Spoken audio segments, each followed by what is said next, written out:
Hey, what's happening, everybody? Jesse Brisendine here with my buddy Johnny Asper. Johnny, how you doing? I'm good today. Awesome. Yeah. Well, Johnny, we were talking about earlier about some of the trepidations you've had about doing this, and kind of sharing your story. You want to talk a little bit about that today?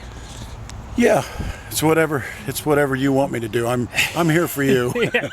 Well, yeah. I think that'd be really helpful. It's just I know we've talked kind of off camera about it. Some of the things that were your concerns about it, and maybe some of the feedback you've been getting from friends and family from this. Right. Yeah, it's funny. It's when we do a video log like this, I've had to put my ego away because as this progressive degenerative disease advances and my body degenerates, the composition of my body, in other words, the shape of my body, the strength in my arms, you can't really see it. But for instance, if I were to go pick up a bottle of water, I can't get the bottle of water.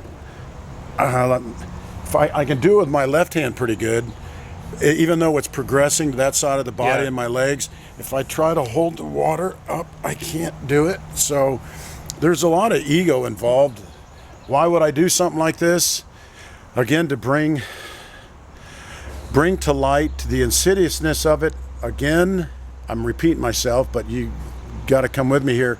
It's not a contest. My disease is worse than another guy's disease.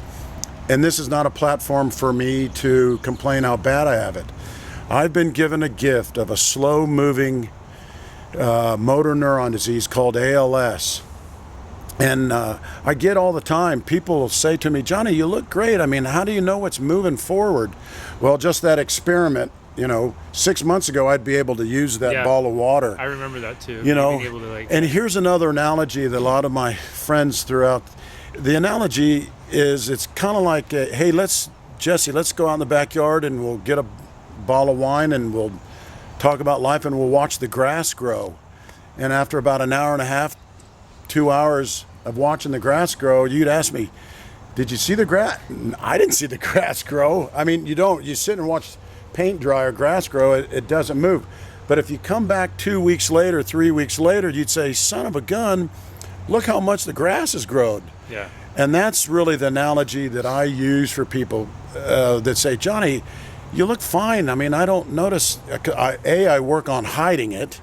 Again, there's that ego thing. Yeah. And then B, after a certain amount of time, because it is progressive degenerative, means it never stops. It never takes a day off. So we're here at Santa Barbara Cryotherapy. We're hoping that it'll just buy me some time to do more things like this. So that's kind of an example of how do I feel. The question was, how do I feel about exposing myself? It's a bitter pill. It ain't easy, I'm definitely I'm not the chick magnet I used to be. You know what I'm saying? But hey, I got a job to do. So, I do use the sympathy card. That works once in a while. So, other than that, you guys, thanks for putting up with us. And I'm really having fun doing this. I hope you people, friends, family out there that watch these video logs as a legacy, as something that I leave behind, that you gather something by it. And if you gather nothing else by this, understand that I'm happy. I have everything that I need. I've been dealt maybe not a good hand of cards, a bad hand of cards, but I have something bigger to live for, and I'm sharing it with you guys, and I hope you get a sense of that. And I appreciate your time. Yeah, thanks. That's awesome, Johnny. Thank you. Yeah. Okay. Hey, brother.